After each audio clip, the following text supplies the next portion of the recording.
बिस्मिल्लाहिर्रहमानिर्रहीम। अस्सलाम वालेकुम। इनकम फ्रॉम बिजनेस के अंदर हम पिछले लेक्चर में जनरल कॉन्सेप्ट्स एंड डेफिनेशंस को डिस्कस कर चुके हैं। आज अलाउड एंड अनअलाउड डिडक्शंस, इसको सेक्शन 20 एंड 21 इसको डील करती है। आज हम इसको इंशाल्लाह ताला कवर करेंगे। और नेक्स्ट जो है वो दो चीज़ें जो कि टैक्स डेप्रिसिएशन है नंबर 3 पे और नंबर 4 पे सम स्पेशल आइटम्स का ट्रीटमेंट है, इसको हम डील करेंगे। So income tax ordinance की section 20 it's before your screen now. Deductions जो है वो income from business के अंदर basically expenses को कहते हैं. If you are from the accounting side, तो deductions means expenses. Income from business के अंदर एक ऐसा हेड है जिसके अंदर हमें टैक्सेबल इनकम को कंप्यूट करना होता है। और जो टैक्सेबल इनकम है उसकी कंप्यूटेशन की रूल्स सेक्शन 20 और 21 को मिला के समझे जाते हैं। सेक्शन 20 उन चीज़ों को डिस्कस करती है जो डिडक्शंस अलाउएबिलिटी के अंदर आते हैं। इनकम फ्रॉम बिजनेस में सेक्शन 20 उसके सबसेक्शन 1 के तहत वो एक्सपेंसेस, वो एक्सपेंडिचर अलाउ होंगे जो दो चीज़ों को मीट करें। नंबर 1 कि वो होली बिजनेस के लिए किए जा रहे हों एंड एक्सक्लूसिवली और सिर्फ बिजनेस के लिए किए जा रहे हैं। सेक्शन 1 के तहत तो वो एक्सपेंसेस जो कि होली एंड एक्सक्लूसिवली बिजनेस के लिए किए गए हों वो अलाउ होंगे। इसी तरीके से इसकी सबसेक्शन 1A के अंदर एनिमल्स और स्टॉक इन ट्रेड और इसके अलावा जो कार्कसेस होते हैं यानी एनिमल्स की जो डेड बॉडीज होती हैं उनका ट्रीटमेंट बताया गया है।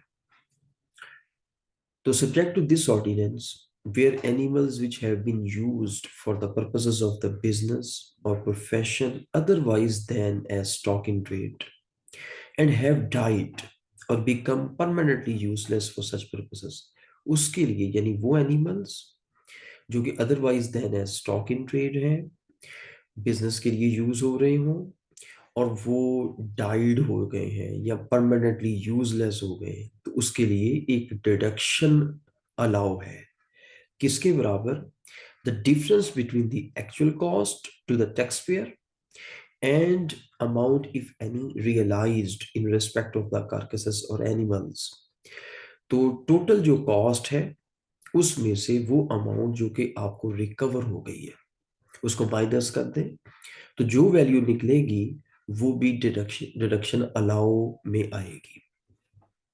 फर्दर सेक्शन 20 सबसेक्शन 2 में डेप्रिसिएबल एसेट्स, इंटेंजिबल एसेट्स, उनकी यूजफुल लाइफ, उसके ऊपर प्री कमेंसमेंट एक्सपेंडिचर, उनकी अमॉर्टाइजेशन और डेप्रिसिएशन, इसका रेफरेंस दिया गया है।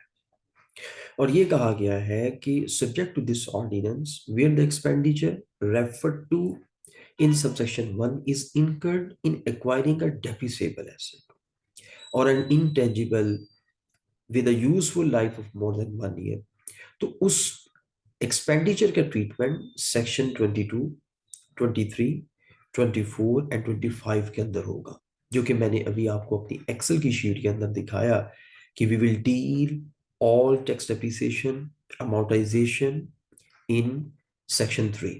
तो नेक्स्ट लेक्चर में हम उसको डिस्कस करेंगे। Subsection 3, where any expenditure is incurred by any amalgamated company on legal and financial advisory services and other administrative costs relating to planning, implementation of amalgamation, a deduction shall be allowed for such expenditure. Amalgamation कहते हैं दो companies का आपस में मर्ज होना। तो जो amalgamate कर रही है उस कंपनी को लीगल एंड फाइनेंशियल एडवाइजरी लेनी पड़ती है। वो वॉल्यूम के एतबार से, वैल्यू के एतबार से ज्यादा होती है, तो उसकी एक स्पेशल सबसेक्शन 3 के अंदर अलाउबिलिटी की डिस्कशन की गई है कि वो जितना भी एक्सपेंडिचर होगा, हाँ वो एडमिनिस्ट्रेटिव कॉस्ट हो, हाँ वो प्लानिंग एंड इम्प्लीमेंटेशन के हवाले से हो, ये अलाउड होगा। सेक्शन 20 के बाद सेक्शन 21 जो कि उन डिडक्शंस को डिटेल में डिस्कस करती है जो अलाउ नहीं है, जैसे कि उसके टाइटल से भी वाज़ेह है।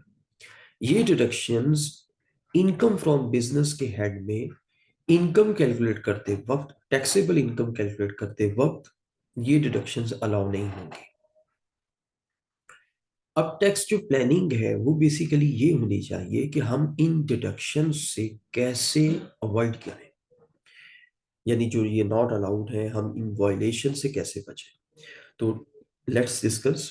सबसे पहला पॉइंट तो ये है, और कुछ ऐसी चीजें भी हैं जिनसे आप अवॉइड तो नहीं कर सकते, और वो आपकी कंप्यूटेशन का मेन पार्ट है।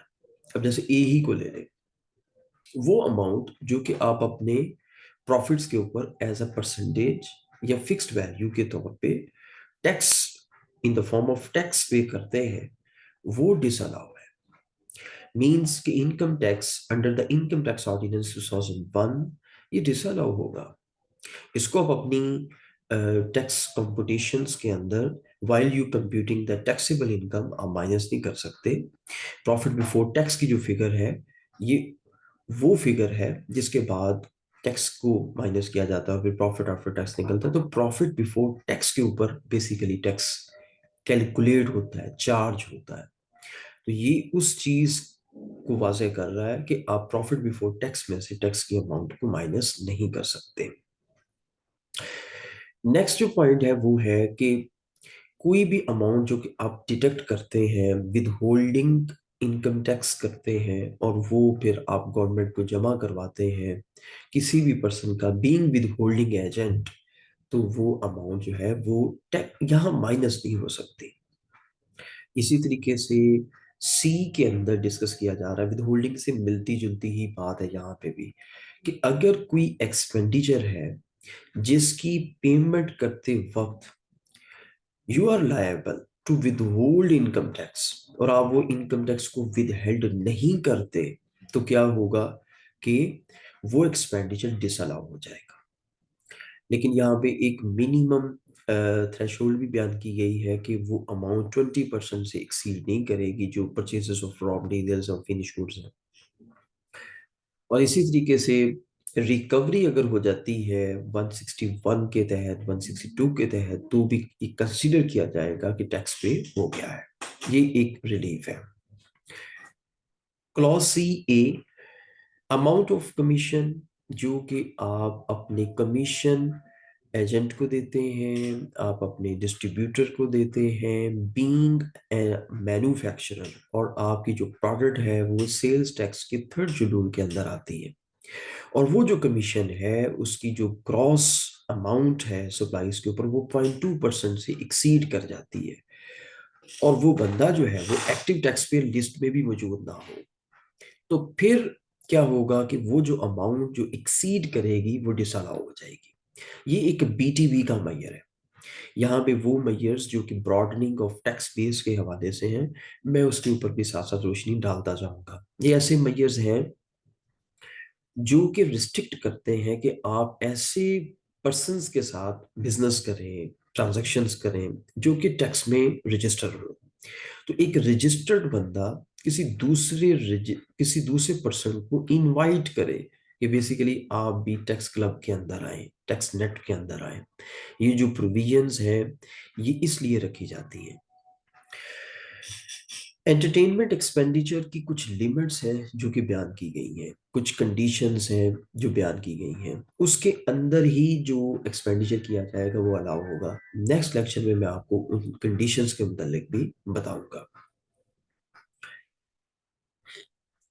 कोई भी कंट्रीब्यूशन जो कि आप किसी फंड में करते हैं, हाँ वो यानी जो रिकग्नाइज प्रोविडेंट फंड ना हो, जो अप्रूव्ड पेंशन फंड ना हो, अप्रूव्ड सुपर एनुएशन फंड और ग्रेचुटी फंड ना हो, तो कोई भी कंट्रीब्यूशन जो एम्प्लॉयज के लिए आप वहाँ उस फंड में करते हैं वो डिसअलाउ हो जाएगी। ग्रीन में आप देख सकते हैं, ब्लू में एक नई प्रोविजन इंसर्ट हुई है थ्रू फाइनेंस एक्ट 2022। इसमें ये कहा गया कि अगर आप अप्रूव्ड ग्रेजुटी फंड या अप्रूव्ड पेंशन फंड में एक साल के अंदर 50% से ज्यादा की अमाउंट कंट्रीब्यूट करते हैं तो वो भी डिसअलाउ हो जाएगी। तो एक रेस्ट्रिक्ट की गई है एक अमाउंट को कि एक 50% तक की अमाउंट आप कंट्रीब्यूट कर सकते हैं, उससे ज्यादा की नहीं। अगर आप ज्यादा करेंगे तो वो डिसअलाउ हो जाएगी। सैलरी पर्सन जिनकी सैलरी 25,000 से ऊपर है उनको आपने थ्रू क्रॉस चेक पेमेंट्स करनी होती है, और जो 50,000 से ऊपर है उसकी इनकम टैक्स को विद होल्ड भी आपने करना है। अब अगर आप being a with holding agent अपनी जिम्मेदारी अदा नहीं कर रहे और सैलरीज अदा कर रहे हैं विदाउट ये अरेंजमेंट्स जो कि जिक्र किया गया है क्लॉज एफ के अंदर, तो वो एक्सपेंडिचर भी डिसअलाउ हो जाएगा। तो ये बहुत जरूरी है कि सैलरी अरेंजमेंट करते वक्त इन चीजों को मेक श्योर किया जाए कि क्या ऐसी सैलरीज तो अदा नहीं हो रही जो डिजिटल पेमेंट्स, जो कि आगे मैं जिक्र भी करूंगा, और जो कि क्रॉस बैंकिंग चैनल के जरिए से होनी चाहिए और उसको थ्रू कैश पेमेंट्स किया जा रहा है। कोई भी फाइन पेनल्टी किसी भी लॉ के तहत, खा वो प्रोविंशियल हो खा वो फेडरल हो लोकल हो, ये डिसअलाउ होता है। पर्सनल एक्सपेंडिचर बिजनेस में डिसअलाउ होंगे। क्लॉज आई के अंदर किसी भी रिजर्व फंड या कैपिटलाइज्ड करें किसी भी अमाउंट को प्रॉफिट में से, तो वो भी यहाँ पे नहीं आएगी, क्योंकि वैसे भी वो अकाउंटिंग ट्रीटमेंट करते वक्त आपको पता है कि प्रॉफिट आफ्टर टैक्स में से ही डिडक्ट होती है। Profit on debt, brokerage commission और कोई भी रेमुनरेशन जो कि एसोसिएशन ऑफ पर्संस यानी पार्टनरशिप फर्म जो है वो किसी अपने पार्टनरशिप फर्म अपने पार्टनर को दे, तो वो भी डिसअलाउ हो जाएगा। ये एक तरीके से डिस्कस किया गया है कि आप पीओपीज जब बनाते हैं कंपनीज की सूरत में, आप जो है वो सैलरीज वगैरह पे करेंगे तो वो अलाउ होता है। क्लॉज आई बड़ी इंपॉर्टेंट है क्योंकि इसके अंदर बेसिकली वो थ्रेशोल्ड बयान किया गया है जिसमें आप कैश के अंदर पेमेंट्स कर सकते हैं। कैश के अंदर पेमेंट करने की जो लिमिट है, एनुअल लिमिट, वो किसी एक हेड ऑफ अकाउंट के अंदर वो 250,000 की है। एनुअल लिमिट की बात हो रही है under a single account hand. अब सिंगल अकाउंट हैंड किसको कहेंगे? Let's suppose travelling and conveyance, ये एक सिंगल अकाउंट हैंड है। इसके अंदर अगर आपकी जो ट्रांजैक्शन है, एक ट्रांजैक्शन, वो ट्रांजैक्शन जो है वो 25,000 से कम हो, तो आप अगर 250,000 से एनुअली एक्सीड कर जाते हैं तो आप के एक्सपेंडिचर ट्रैवलिंग एंड कन्वेंस के अंदर अलाउ हो जाएंगे।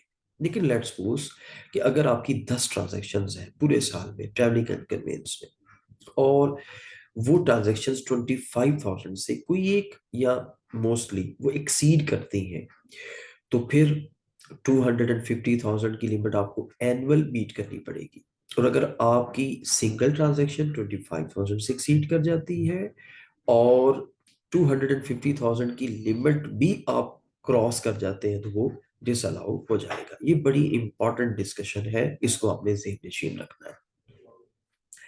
अच्छा, इसके बाद हम जो है आज के टॉपिक को का आखिरी जो चीज़ है वो ये डिस्कस कर लेते हैं, और उसके बाद जो जो डिजिटल पेमेंट्स वगैरह है वो मैं आपको नेक्स्ट लेक्चर में बताऊंगा। वो ये है कि इस चीज़ की जो भी मैंने डिस्कशन की है इसके अंदर कुछ एग्जेम्पशंस भी हासिल है। उनमें एक एग्जामेशन है कि अगर आप यूटिलिटी बिल्स की पेमेंट करते हैं, फ्रेट चार्जेस की पेमेंट करते हैं, ट्रैवल फेयर की पेमेंट करते हैं, पोस्टेज की करते हैं, या जो भी ये नीचे टैक्सेस वगैरह, तो उसके लिए कोई ये लिमिट अप्लाई नहीं होती, उसके लिए आप पेमेंट कर सकते हैं कैश के जरिए से। You are allowed. तो हम अब आज के लेक्चर को यहाँ पे क्लोज करते हैं। नेक्स्ट लेक्चर में इंशाल्लाह ताला डिजिटल पेमेंट्स को, जो कि एक बड़ा हॉट टॉपिक है कॉर्पोरेट के लिए, इंशाल्लाह ताला वो डिस्कस करेंगे अपना। और अपने अजीज़ वकारों का ख्याल रखिएगा। मुझे दें इजाज़त। अस्सलाम वालेकुम।